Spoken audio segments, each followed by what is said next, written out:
За шинэ 7 хоногийн мэд хүргэе. Live TV-гийн үзэгч та бүхэндээ өглөөний амар амгалан айлтгая. За та бүхэндээ уламжлал ёсоор өдөр тутмын сонингийн тоймыг уншиж сонирхуулъя. За өнөөдөр сонингоос эхлэе. Өнөөдөр сонингийн тэргүүн нүрт жавгарлын ганнибал дипломатч гэдгээр нь та бүхэн сайн мэднэ. Удам судраараа бахархдагч түүндээ дулдуудаж явсангүй гэсэн гарчигтай ярьцлагыг сэтгүүлж ганц юм хийсэн байна. За энэ ганнибал гэдэг нэрийг болохоор Бямбан Эренчингуан гэргийн Радна зэхүүдэ хайрлсан юм байна. За хөгшөө ээж маань цэцэг тарих дуртай хүн байсан. Бямбан гариг бүр бид нар хөгшөө аавынд очиж бүжгэндэг байсан. Гэрээр дүүрэн сонин сод ном байдаг. Тэгээд тэднээс нь бид нар ингээ уншдаг байсан. Хөгшөө аав бидэнтэй тоглох их дуртай. Цусланд гарахаар хамт дүүгүр хүртэл шидэж тоглодог байсан. Хөгшөө ээж маань их зочломтгой маш сайхан хоол идэг хүн байлаа гэж ингэж ярьсан байгаа. Энэ Бямбан Эренчингуан зэхүү ганнибалгуан хүүн одоо энэ Shark Tank нэвтрүүлгийн хасын амар төвшин шүү дээ. За сэтгүүлч асуусан байна. Таны дорж ирэнгүүтийн хуучин ширээ анхаарал татлаа. Бямбан Эренчингуан сууж исэн ширээ мөн үү гэж байна. Гэсэн тийм ээ. Хөгшөө аав маань гэртээ хэрглэж байсан бичгийн ширээ нугамаа. Өөд болохынхаа өмнөхөн эрдэмтэй хүн болоорой гэд надад энэ ширээг өгсөн юм а гэсэн байна. За тэгээд элчин сайдаар томдогдож ажиллахад тань аав одоо өвөөгийн нөлөө ер нь байсан уу гэхэд дипломач болоход надад хинч нөлөөлөггүй. Би одоо 10 төгсөх жилээ нэг өдөр одоо би дипломач болно гэж ээж аавдаа хэлээд тэгээд ингээд болж исэн юм а гэж. За гадаад яманд байхад нь юугаа намтраа бичгэсэн байна. Тэгэхээр нь 3 үеийн намтраа бичихээр нь өвөө одоо Бямбан Эренчингийнхаа тухай аав одоо жагварлынхаа тухай бичгэд нэг хүн чи одоо юунд ч өнгөрөө юм билээ дээ гэж ингэж одоо уурыг хүргэж байсан байна. Тэгэхээр нөгөө одоо та нар намайг одоо 3 үеийн намтраа бичгэж хэлсэн. Тэгээд одоо үнэнгээр нь бичмийн төлөө яагаад одоо ингэж байгаа юм бэ гэж ингэж одоо игдүүцэж байсан тухайгаа ярьсан байна. За тэгээд Москвагийн олон улсын харилцааны дээд сургуулийн хуваар аваад яг явах болоход бол гэр бүлийнх нь бүгдээрээ галтэргний буудлаар гаргаж өгөхөөр цугласан. Яг тэгэхэд бол Бямбан Эренчин нь болохоор сайн сураад ирээрээ гэснээс өөр юм хэлээгүй. Хөгшөө аав бидэнд эрдэм номлос сайн сураарай гэж хэлдэг байсан гэж. За тэгээд энэ жагварл гэж яг аав нь жагварл гэж ямар хүн байсан бэ гэхээр энэ бол улс төрч, эдийн засагч, төр нийгмийн зүтгэлтэн Монголын анхны академич ийм хүн байсан юм байна. Энэ жагварлгаа ядуу зүдөө айлын хүүхэд байсан. Тэгээд багаасаа эрдэм номд шамдаад 15 настайдаа Дорноговь аймгийн захиргаанд хилцээний дарга хүртэл хийж исэн ийм хүн юм байна. За одоо аавыг нь зүйд холбоо цуцад суралцаад доктор хамгаалаад ирэхэд нь зарим хүмүүс одоо хөгшөө аавынхан тийм ээ Бямбан Эренчингуан ажил ажиллагаатай холбож одоо ярьж хахад хорлоогийн чой болсонгоо маршал чой болсонгоо хүү манай анхны доктор их орондоо ирж байгаа юм байна шүү дээ. Цөмөөрөө очиж ухтъя гэж одоо ингэж хэлжсэн гэж ганнибалгаа дурсан байна. За анхныхын томилтыг Чехийн элчин сайдын яамд ганнибалгаа хийж исэн юм байна. Тухайн үед одоо Чехэд ажиллаж исэн Монгол ажилчид нэг жил сайн ажиллаад машин авдаг байсан гэж гих мэтлээ ингэж дугсаж ярьсан байна. Тэгэхээр та бүхэн өнөөдөр сонингоос дипломатч ганнибалгын тухай удам судраараа бахархдагч түүндээ дулдуулж байсангүй гэсэн гарчгийг ууяраа. Эндээс нэрээ энэ ярилцлаган дээрээс бас нэг онцлог юм нь болохоор зэрэг ингэсэн байгаа юм. Хань нь 2 жилийн өмнө өнгөрч гисэн юм байна. Тэгээд одоо Испани хэл сурж байгаа гэж ингэж хэлсэн байна. Сэтгүүлчид ганц юм ит. Тэгээд та юу нь ямар хэлтэй юм бэ гэсэн. Би Орос, Англи, Францтай гэж. Тэгээд бид нар нөгөө Шаркийн амар төвшинг 6 хэлтэй, 5 хэлтэй гэх тээ. Ярьж байсан нь одоо үүнээс улбаатай. Бэлэг дэлчин сайдын яамд байсан. Тэр үед хүүхдүүд нь сургууль төгсөөд тэгээ одоо хоёр охин нь Европт одоо амьдардаг гэж ингэж ярьсан байна. За өнгөрсөн амрагч 12-нд Centara Gold компанийг Сингапурт байгуулагдсан компанид $35 сая зархаар болсон тухай мэдээлэл гарсан. За үүнтэй холбоотой өнөөдөр сонин бас дараах мэдээллийг бэлдсэн байна. За ингээд OZT Asia гэдэг компанид $30 сая зарсан өнгөрсөн баасан гараг цахим уулзаараа мэдгдлээ. За гүйцэтгэх захирал Centara-гийн гүйцэтгэх захирал Scott Perry Монгол дахь бизнесийн нэгжээ заасан нь компани төслүүдийн чанарыг сайжруулах нөлөөтэй. Цаашлаад бид Канада, Турк зэрэг улсынхаа төслүүдэд төвлөрнө гэсэн ийм зүйл ярьсан байна. За энэ шинээр худалдаж авсан энэ компани болохоор Сингапурт өнгөрсөн 8 дугаар сард бүртгэгдсэн компани талаарх мэдээлэл нь байхгүй. Компани гүйцэтгэх захирал нь Эрдэнэбаатарын Дөлгөөн Малайзийн 2 иргэн байгаа гэсэн ийм мэдээлэл өгсөн байна. За энэ компанитай холбоотой бас мэдээллийг өдрийн сонинд билүү гаргасан байсан. Тэгэхээр би явцын дунд та бүхэнд бас нэмж уншиж өгье. За төршлөг урлагийн зарим бүтээлүүдээс улсын сан хөмрөд худалдаж авдаг жил болгон. За энэ жил 117 бүтээл ирснээс 6 бүтээлийг нь одоо худалдаж авч улсын улсын санд хадгалахаар болсон юм байна. За дараах 6 бүтээлийг худалдаж авжээ. Зургийн мастер, Монгол зургийн мастер од хоёрын хүлгүү хаан, Нурмажавын цагийн хүрдэн, мөн зураач Баттүрийн хар цас, Ганбатын их, Болдбаатарын Парисын бороотой намар зэрэг 5 уран зураг, Даваа самбуугийн тал нутгийн мординга уран баримлыг энэ зургааг худалдаж авсан юм байна. Улсын санд худалдаж авсан гэж. За Яс Одбаатар Мят төсөв зарлаа танах чиглэлээр ажиллах юм билээ гэж. Яг хөө энэ чуулганы мэдээлэл бол хилцүүлгийн Мяттай холбоотой хилцүүлгийн мэдээлэл бүх өдөр тутмын сонингуудаар гарсан байлээ. За ерөнхийдөө бол яагаад Мятын үн өндөр байгаа юм бэ гэхээр 27% нь бол шатхуунтай холбоотой гэсэн ийм мэдээлэл ярьсан байна лээ. За тэгэхээр та бүхэн бас үнийг бас дэлгэрүүлээд үзээрэй. Ерөнхийдөө бол яг хоо шинэ ажил авсан сайд маань Мятын тасалбарыг бууруулах чиглэлээр ажиллана гэсэн ийм зүйл ярьсан. За нэгдүгээр сургууль болон Кембрижийн сургуульттай эхлэл тийм ээ. Монгол ямар эхлэл вэ? Сургуулийн шинэ эхлэл сургуулийн захирлуудыг ажиллагаа тэмцэх газраас цагдаа хорьсон авилга авч явахдаа цагдаа барьж одоо хорьсон тухай өнгөрсөн 7 хоногт мэдээлсэн. За шинэ эхлэл сургуулийн захирлыг бол юу яасан юм бэ? Цаашд үргэлжлүүлж хорих шаардлагагүй гэд гадуур одоо байцааж байгаа юм байна. За ерөнхийдөө энэ ардын сургуулиуд авилгын үүр болох учиргүй гэд сэтгүүл сувдын үйл явдлын мөрөөр бичсэн энэхүү нийтлэлээр хид хідэн зүйлийг ярьсан байгаамаа. За ерөнхийдөө бол яагаад ер нь энэ ийм асуудал үүсэж байгаа юм бэ? Ер нь одоо энэ дунд сургуулиудад авилга өгч одоо хүүхдээ сургуульд оруулдаг талаар ер нь яг үний юм уу, бодиттой юм уу гэд зарим одоо жишээнүүдийг ингэж авсан байна.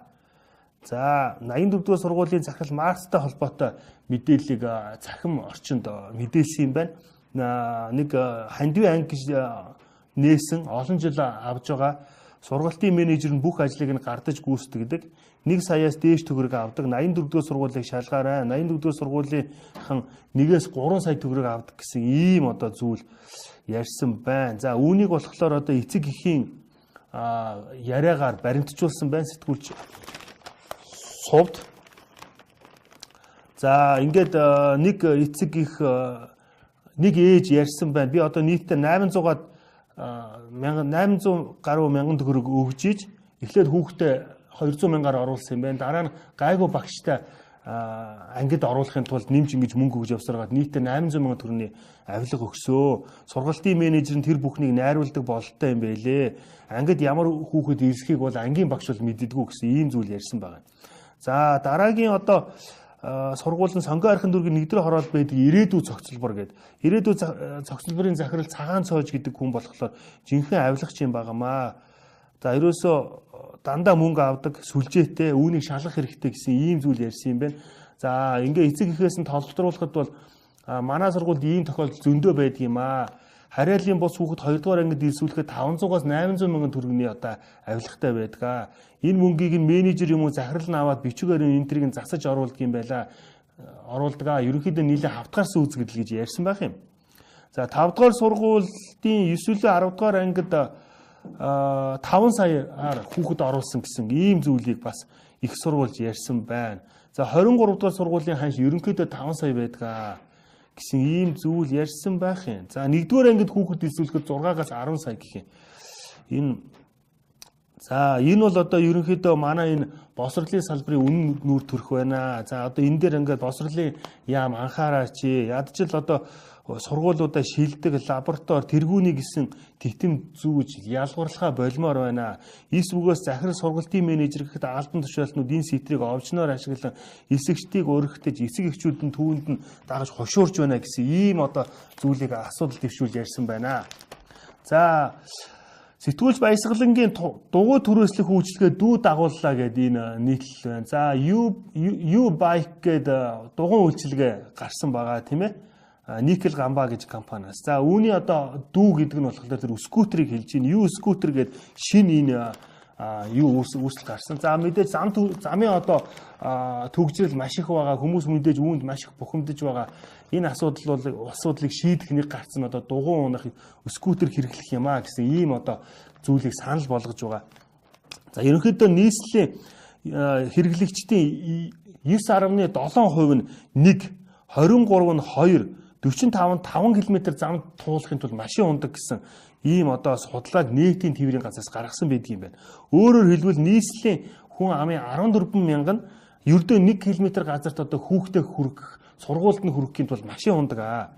За одоо 1 цаг одоо төгжрөл зогсоход 1.8 литр буюу одоо 800 г тийм ээ шатхуун зарцуулдаг юм байна. Тэгэхээр үндсэндээ бол одоо энэ нь ойролцоогоор нэг 1499 төгрөг бараг нэг 1500 төгрөг байдаг юм байна. Тэгэхээр нэг сард одоо ойролцоогоор нэг 44 мянган төгрөгийг нэг хүн одоо хүүхдээ хүргэж өхийн тулд замын төгжрөл зарцуулт юм байна. За тэгэхээр энэ асуудлыг бас дэвшүүлж юу яасан бэ? За өнгөрөөч амралтын өдрүүдээр гоёо компанидэр туслан гүйцэтгэж хийжсэн одоо компани те 17 хүн үл мэдэгдэх хийнд хордож нэг одоо 35 настай зарим нь 38 гэж ярьж байгаа хийнд хордож эмнэлгийн тусламж авалгүй нас барсан юм харамсалтай яриг гарсан. За тэгэхээр энэ компани тухай одоо сэтгүүлч Аравжаа дараах мэдээлэл бэлдсэн байна. Энийг одоо мөнх харш гэдэг энэ компани одоо туслан гүйцэтгэж барилгын ажил гүйцэтгэж байсан. Ингээд 35 настай гагнуурчин тэр хийнд хордож ингэж нас барсан юм байна. Тэгээ одоо бусад одоо 2-3 хүн нь 3-4 хүн гэж зарим их сурвалжууд яриад байгаа. Одоо хордлогын яаралтай тусламжийн төвд хэвтэж имжлүүлж байгаа. Бусад хүмүүс нь эмнэлгээс гарсан гэсэн ийм одоо мэдээлэл өгсөн байна. За амтээвэр хөгжлийн яам дээр гарсан хүн амны хэрэгтэй холбогдуулан махуулаас гадна одоо бас нэг хүнийг төмөр замын далаа тээврийн бодлого хэрэгжилтийн зохицуулах газрын мэрэгжилтэн ил гэдэг хүнийг одоо ялагдагчаар татан шалгаж байгаа тухай юу бас мэдээлсэн байна.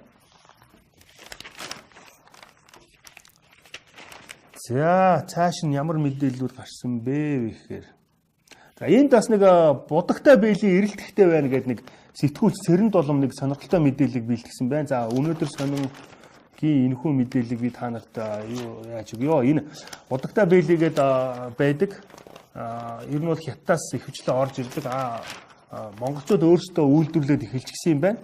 Бачаргал гээд жолооч Бачаргал гэ залуу 10 жилийн өмнө их нэртэйгээ оёдлын цех ажиллаулаад одоо ингээд хоёр машинтай ажиллаж исэн бол одоогоор 170 машинтай 24 цагийн тасралтгүй үйл ажиллагаа явуулдаг 40 орчим ажилчинтай одоогоор өдөрт даавн 13 мянга даан болон давхар будагтай 10 мянган ажлын бэлээ үйлдвэрлэдэг болсон юм байна. За тэгэхээр энэ бол бас маш одоо бас сайхан мэдээ байна. За Индонез улсын Жакартад болж байгаа Азийн паралимпийн наадамд содном бэлжээ маань цойлсон байна. Тэрээр Азийн наадмын рекордыг 11.5, Аз ТV-ийг 5 кг 5-аар дэлхийхийг 1 кг-аар эвдсэн гэсэн байна. За ерөнхийдөө нэлээд тийм Азчуудын төдийгүй дэлхийн нийтийн анхаарлыг татсан. Хөндийн өргөлтийн эрэгтэйчүүдийн 107 кг-д өрсөлдөж одоо ингэж дэлхийн дээд амжилтыг шинчилсэн байна. Энэ одоо маш сайхан мэдээ байна. За Аргентин улсад болж байгаа залуучуудын авраг шалруулах тэмцээн дээр буудлагын инхмаа маань олимпийн авраг болсон байна. За чөлөөтийн оюун эрдэнэ хүрэл медаль хүртсэн байна. Инрэл хөндөө өргөлтийн инрэл 8 дугаар байр тус хүртээд байгаа юм байна. За өнөөдөр сонин маань ингээд боллоо. За та бүхэнд би өдрийн сонин дуудаж өдрийн сонины сайхнаас дуудъя. За нөгөө 22К байрнаас нэг 1.3 сая ам доллар олцсон. Энэ хэргийн одоо 3 дахь цувралыг сэтгүүлч ганц зориг байсан баха. Тэгээ ган зориг биш бай бат зориг байна. Бат зориг юу яасан? За энэ ингээд 5-7 нүүрсний уурхайн хажууд байх нүүрсний орд газрыг хууль бусаар авах зорилгоор 1.3 сая $.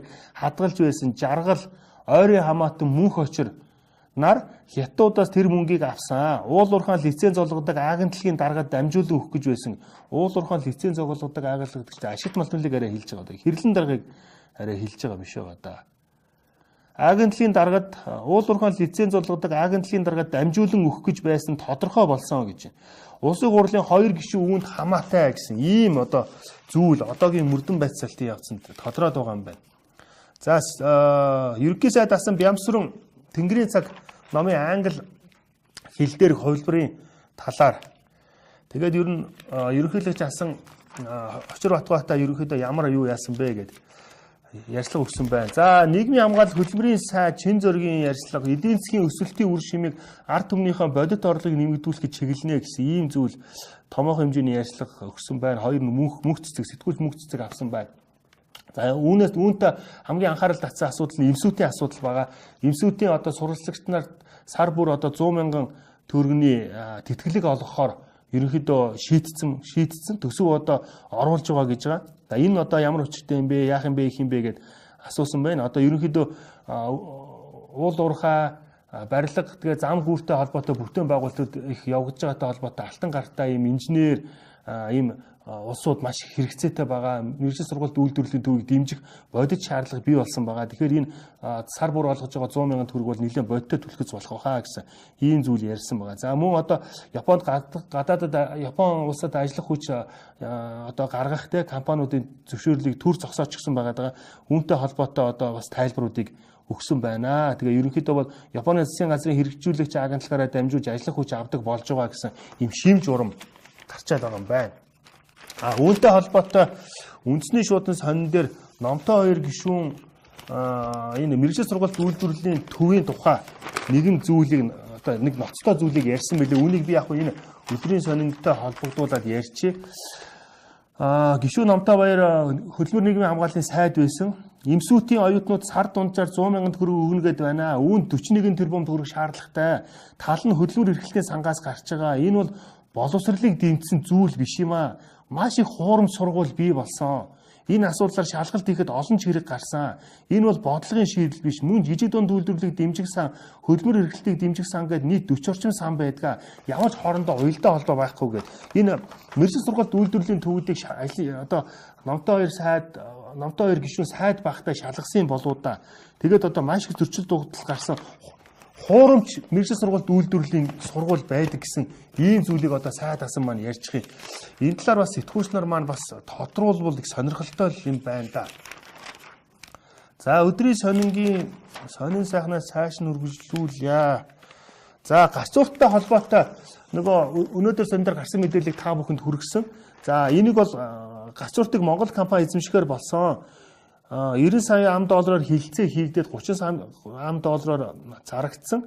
Эзэмшлийн эрх нь гүйцэтгэх захирал нь Эрдэнэбаатарын Дөлгөөн гээд байгаа. Оксфордын их сургууль төгссөн. Компани хувьцаа эзэмшигчдийн нэг нь хөрөнгө оруулагч нь Сингапур, Австрали гэсэн ийм мэдээллийг өгсөн байна. Хоёр өдөр тутмын сонингийн мэдээллээр бол иймэрхүү зүйлүүд.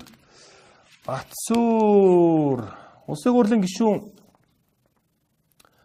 сайд байсан Батсуур хот суурны ус хангамж ариутгах татваргын ашиглалт үйлчлэг зохицуулах зөвлөлийн дарга болсон юм байна. Ярьцлага өгсөн байна.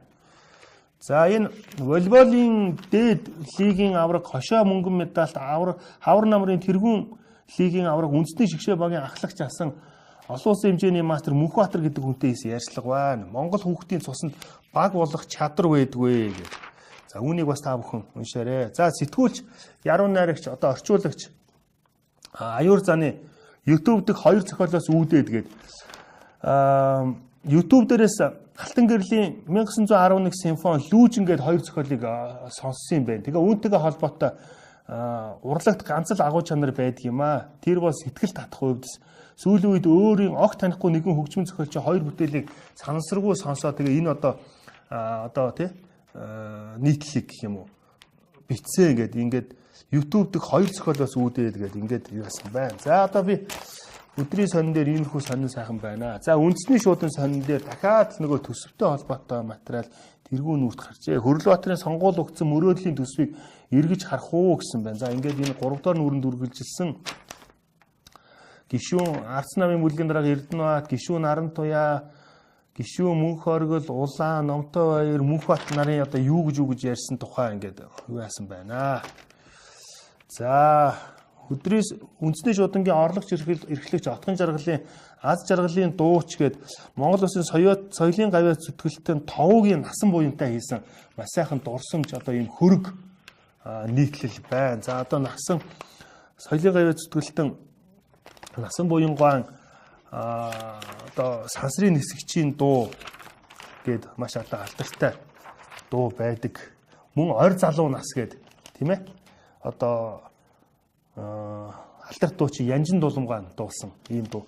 Тэгээ энэ дуу одоо яаж хүрсэн юм бэ гэдэг одоо яхаар соёлын гавьяа зүтгэлтэн ардын урлаг судлаач Жамцын Бадраагва одоо аяа сонсгосон юм байна. Тэгсэн Бадраагва надад нэг ийм шүлэг байгаа шүү гээд тэгээд энэ одоо алдарт дуучин Янжин дулумгуугаар дуулаад ойр залуу нас гэдэг сайхан одоо уран бүтээл төрж исэн юм байна. Тэгэхээр та бүхэн одоо энэ сайн насан буянгуайн тухай сайхан хөрөг нийтлэлийг үндэсний шуудан сонингоос уншаарай. За сэтгүүлч Сэнд аюуш улсын хурлын гишүүн элдв очиртой ярьцлага хийсэн байна. Малын тоог тодорхой хэмжээнд хязгаарлахыг малчид өөрсдөө дэмждэг болсон гэсэн гарчигтай байгаа юм байна. Малчид малынхаа тоог цөөлөх, татвар хураамж өгдөг бах, малаа чанаржуулах шаардлагатай гэдэг ойлголттой болсон.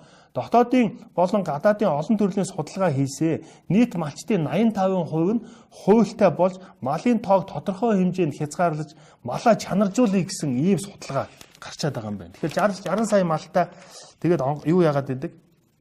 Бэлчээрийн даац хитэрсэн. Бэлчээрийн маргаан ерөөсө тасрахгүй байгаад байгаа. За нийслэлийн төр захиргааны байгууллагуудын ажил өнөөдрөөс эхлээд 9 цагаас эхэлж байгаа. Үүний мэдээллийг тавьсан байгаа.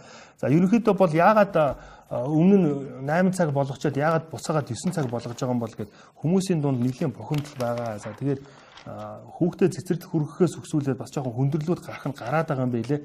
Тэгээ энийгээ бас явцын дунд засах нь уу эсвэл яаж сайжруулах нь уу бүгдээрээ харъя. За шилдэг баримтат киногоор нүүдэлчдийн өрх хэмж тодорлоо гэд Hollywood International найруулагч Мартин нүүдэлчдийн өрхийн эмч баримтат кино Оскарын оюутны академийн олон улсын баримтат кино төсөлд шилдгээр шалгарсан гэсэн ийм зүйл ярьсан байна. Ийм мэдээлэл гарсан байна.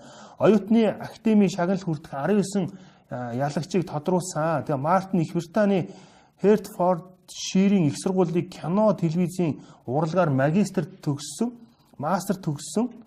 Тус сургуулийнхаа шилдэг одоо суралцагч гэж BBC агентлагт онцлсан байна. За төгсгөлд та бүхэн 100-ны мэдээ сонингийн сонин сайхныг дуудъя. Буцах замгүй гигэн харгуугээд саяхан Азийн 3 удаагийн авраг болсон угал цэцэг гээд бүсгүй фитнесийн бодибилдинг фитнесийн одоо тамирчин байгаа. Тэр маань сая Тайланд улсад болсон Азийн авраг шалруулах тэмцээн дээр авраг болсон. Ингээд нийтдээ одоо 3 дахь удаага авраглаад байгаа. За угал цэцэгтэй сэтгүүлч Цэрэн Адмид, ахмад сэтгүүл Цэрэн Адмид ярьцлага хийсэн байна. За тэгээд авраг боллоо. Баяр хүргье. Тэгээд ингээд Азад мөн одоо 2 төр үйлчлээ. Бодибилдингийн дэлхийн 3 удаагийн авраг, Аз ТV-ийн 2 удаагийн авраг юм байна шүү. Ингээд ирлээ. Згсэн чи одоо ингээд ерөөсөө маш их завгүй байна. Ирээд 2 хонж байна. Сэтгүүлч нар ингээд ярьцлага авсан энэ төргээ. За гэр бүлийнх нь хүн мөнгөн баяр гээд зургийг тавьсан байна. За ер нь бол энэ бодибилдинг фитнесээр хичээллэх нь бие бэлтраа өөрчил сэтгэл зүгөө өв твш авч явах болохоос гадна стресс одоо тийм уур уцаар алга болдог маш одоо сайхан спортоо гэсэн ийм зүйл ярьсан байна. Та бүхэн тэгэхээр ахмад сэтгүүл Цэрэн Адмидийн буцах замгүй гигэн харгуу гээд энэ одоо сайхан ярьцлага хөрг гэх юм уу да ярьцлага уншаарай. За өөр 100-ны мэдээ сонин дээр ямар юм гарсан бэ гэхээр за 94 жилийн түүхтэй Монголын эмэгтэйчүүдийн холбоо шинэ ерөнхийлөгчтэй болсон. За Монголын сонины холбооны гүйцэтгэх захирал байсан мэдээллийн сайтуудын асоциацийн тэргүүнээр ажиллаж байсан оюун гэрэл маань 82% саналаар нийт одоо 143 төлөөлөгч оролцсноос 82 хүний саналаар ингээд Монголын эмэгтэйчдийн холбооны ерөнхийлөгчөөр сонгогдсон байна. За тэгэхээр нийт одоо уншигчдийнхаа өмнөөс оюун гэрэлтэй баяр хүргэе. Чуулганд 9 дүүрэг 21 аймгийн 300 гаруй сумын төлөөлөл 3000 эмэгтэй ингээд оролцсон. Нийтдээ 4 хүн өрсөлдснөөс ингээд юу яасан байна. За тэгээд энэ 100-ны мэдээ сонин дээр улаан үдийн нисэх бодлын өргөтгөл ашиглалтанд орлоо гэсэн ийм мэдээлэл байгаа. За харамсалтай нь мятын тасалбарын үн ерөөхдөө жоохон өндөр байгаа. За ирээн улаан үд эрхүү рүү гарснаар бүх чиглэл рүү одоо тасалбарын үн 2-оос 3 дахин хямдхан болоод байгаа. Тэгээд ерөнхийдөө бол монголчууд хэрүүл одоо нэг яарч одоо яараагүй бол 2 тишээгээ гарч одоо онгоцон суудаг болцоход байгаа. Манай 2 найз хүртэл одоо зөвхөн одоо Австралийн Сидней хот руу 300 хүн ирэх очихын $300 яг 4 хоног явсан байлээ. Нилээн тийм хэцүү ядарсан байсан. Гэхдээ ер нь маш тийм хямдхан зардлаар яваад хүрээд ирсэн байсан. За одоо та бүхэндээ хамгийн сүүлд нь өнөөдрийн сонингийн тойм биткойн ба ловрын их үүсвэр юм а гэсэн ийм одоо орчуулгын материалыг товчхон сонирхуулъя. Ерөнхийдөө биткойнтой холбоотой, блокчейнтэй холбоотой нэлээд тийм олон юм байгаа. За маш олон хүмүүс юу яасан байгаа, хөрөнгө оруулчихсан байгаа. Одоо оны сүүлээр үнэн нь өснө гэсэн хүлээлттэй байгаа юм билээ. Тэгэхээр Америк нэгдсэн улсын нэрт эдийн засагч Норел Рубины санхүүгийн эдийн засгийн олон улсын одоо санхүүгийн хямралыг урьдчилж мэдээлсэн хүмүүсийн нэг гэж одоо үздэг юм байна. Энэ хүн болохоор энэ бол ерөөсөө ловра олон улсын санхүүгийн одоо мэргэжилтний хийснээр өнгөрсөн жил үүнийг нотолсон анхны анхааруулгыг өгсөн нь биткойны ханш бараг $20,000 төхөрж очсон явдал юм аа. Энэ бол одоо санхүүгийн мэдлэггүй хувьцаа бондоо ялгаж чаддгүй хүмүүс сэтгэлийн хөдөлгөөнд автаад энэ крипто валютыг худалдаж авч эхэлсэн. Ловерчуд гэмт хэрэгтнүүд болон залтай этгээдгүүд дараа нь тэдний захин хөрөнгөтэйгөө хямралд өчөж хэдэн сарын дотор уналтанд ороход хүргэсэн энэ аргыг мөнгө олох боломж гэж үзэж алтгай сайсан хүмүүсийн айцыг ашиглаж залилж мэхэлсэн гэсэн ийм зүйл одоо ярьсан байна.